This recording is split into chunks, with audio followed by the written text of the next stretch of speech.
Pues el principal problema comenzó desde su origen, desde la Ley 100 del 93, porque allí se decidió que los ciudadanos colombianos entrábamos al sistema según nuestra capacidad de pago demostrada. Entonces, unos entran porque contribuyen, ¿cierto? Pagan. Y cada mes les revisan si pagó para adquirir los derechos. Y los otros entran por demostrar ser pobres, tener el Sisbén 1 y 2, para decir yo tengo el título de pobre y ahí sí entro. Eso es terrible para un sistema de salud porque lo que hace todo el tiempo es tratar a ciudadanos de primera y de segunda, aunque tengan el mismo plan de beneficios, como está demostrado con las mujeres que están en gestación. Se mueren el doble las mujeres del régimen subsidiado que las mujeres del régimen contributivo. Entonces, esa inequidad estructural es el peor problema del asunto. Pero se deriva, o más bien está relacionada con el segundo problema, que es el de entregarle los recursos públicos a unos intermediarios.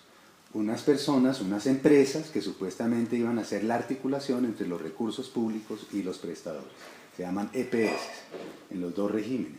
Pero son recursos públicos. Entonces se les entregó y se privatizó de alguna manera esos recursos y por eso Saludco, por ejemplo, se ha quedado ya con 1.4 billones de pesos, que es lo que le han podido contar en su patrimonio. Eso es inaceptable también. No se necesita esa intermediación financiera, ni se necesita esa separación entre rico o pobre y no pobre.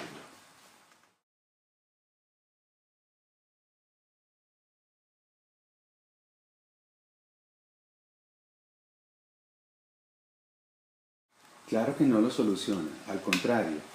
La reforma que propone el gobierno tiene esos dos pisos que ya vienen desarrollándose. Primero, la ley estatutaria que aprobó en el Congreso en junio del año pasado y que está en debate en la Corte Constitucional, en revisión más bien.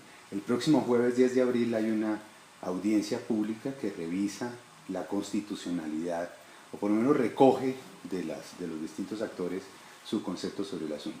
Y lo que hace es reducir el derecho a un paquete de beneficios costo efectivo, ¿sí?, precisamente para garantizar la sostenibilidad financiera de ese modelo, y mantiene a los intermediarios, que ya no se llaman EPS, sino GSS, gestores de servicios de salud.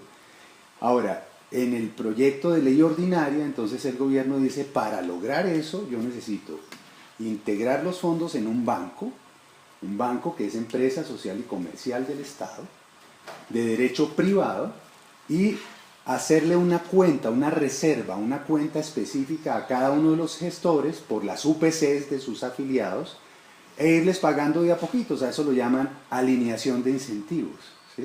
Con esto entonces cree el gobierno que va a lograr que estos señores intermediarios por fin hagan gestión del riesgo en salud y que con eso entonces ya tenemos todo solucionado. Yo creo que no, definitivamente no, porque el incentivo fundamental de quienes hacen esa función de intermediación es que entre menos se gasta en la UPC, más rentabilidad y ganancia tienen. Entonces no es necesaria esa intermediación. Al contrario, todo el tiempo va a generar esas presiones sobre el acceso real a los servicios porque siempre está interesado ese gestor en obtener más plata gastando menos. Entonces no, les hemos dicho muchas veces al gobierno que su propuesta no es conveniente, que profundiza el modelo, que mantiene la inequidad entre regímenes, que no es necesario tener intermediarios, pero el gobierno insiste en que es la única forma y que es el mejor modelo del mundo. Entonces ese es el gran debate de ahora.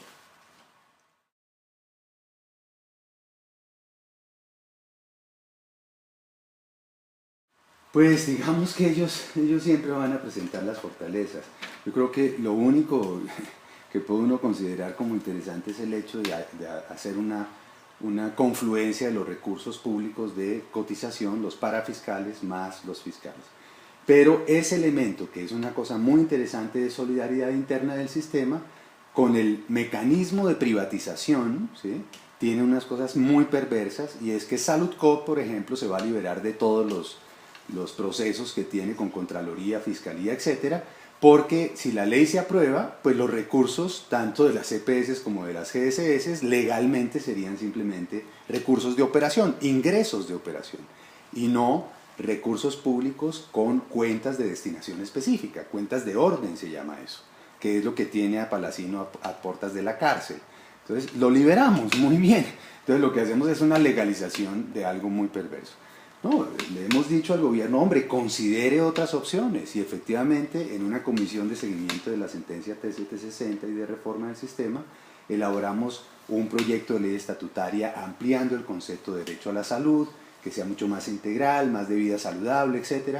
Y elaboramos un proyecto de ley ordinaria que lo que hace es no entregarle los recursos públicos a estos intermediarios, sino construir una institucionalidad pública de carácter territorial para administrar esos recursos con destinación específica, mucha vigilancia, mucha participación de la gente y hacer realmente una salud, ¿sí?, integral con recursos públicos sin intermediación financiera. Ese es el gran debate y hay varias propuestas en ese sentido. Entonces, ¿no?, lo que le estamos pidiendo al gobierno es que retire esta propuesta de profundización del mismo modelo y que más bien abra el espacio para ver cómo podemos generar más legitimidad social de un cambio importante en el sistema de salud.